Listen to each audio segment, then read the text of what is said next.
So the term inpatient and outpatient is used a lot.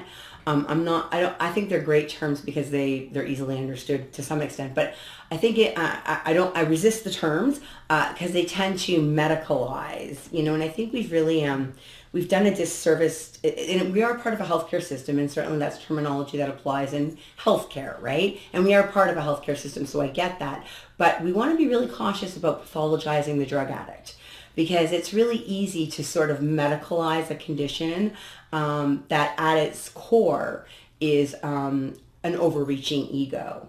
And a simple spiritual solution can be more effective. So when we medicalize too much, we leave out that missing ingredient of like connecting with the existential. So we need to find language that we can all understand that's maybe not medicalized, even though we're in the healthcare system. The government of Ontario refers to us in all of the formal agreements and reporting mechanisms and categories. They love that stuff. They refer to us as residential to distinguish those where people come in versus those where people don't. We're trying to influence the language to not use residential anymore. And here's our reasons.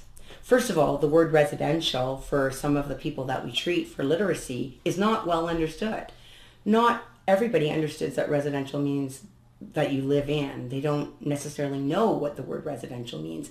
When you flesh concate it, which is looking at a grade level for language, it actually comes out at a grade 11. So some of our clients don't have that level of literacy and they're not clear on what that means. Is it in a residence? Is it, The other thing is it doesn't translate well to other languages, and a lot of people don't have English as a first language, and the word residential doesn't mean the same things when you say it in some different languages.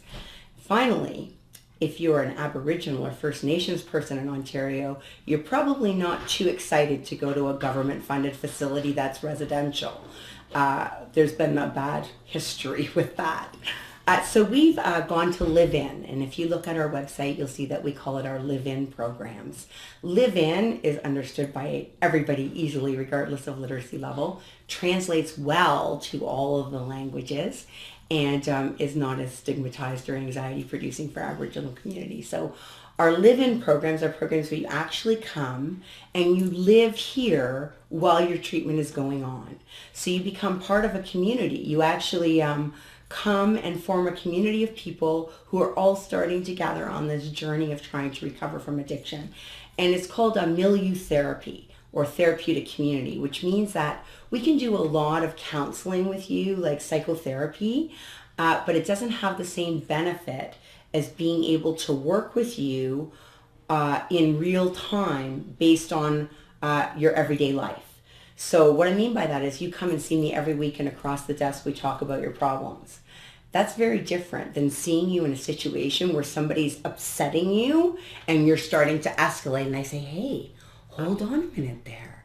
What's going on with you right now? It's about an opportunity to interact with people on applying the strategies and tools for coping in their lives while they carry out their lives, rather than these staged interactions. And that's why the acuity is higher, because the people that we treat are not in a place where they can compartmentalize their challenges and bring them across the desk every week. So we bring them here, we throw 24 men and 16 women together in a facility, and we have all kinds of opportunity to experience interpersonal conflict and difficulties, and we eat together, they sleep together, they play together, and they recover together.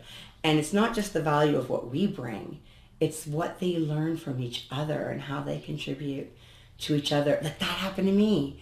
Oh my gosh, like, I know what that feels like, and supporting each other. And that's critical to their success, because when they leave here, we're not going to be there anymore. They're going to have to learn to connect with other people and to support each other and to make each other stronger. Community-based treatment, so that's the part of treatment where you don't actually live in. So you're not being treated as part of your daily living. That's the part where you come and you have focused times and activities that are based on recovering. So outpatient treatment happens for people who come here as well. So a live-in treatment center is the place where you come first if you need to, and then you go to the community, and then you continue with community-based treatment. So you do a deep dive here, and you achieve enough demonstrable ability to cope without using drugs that enables you to go back into the community stable enough to continue with treatment, living on your own, like living outside of treatment. If you or a loved one are looking for help with substance abuse, call our 24/7 helpline at 1-800-615-1067. A caring addiction advisor is awaiting your call.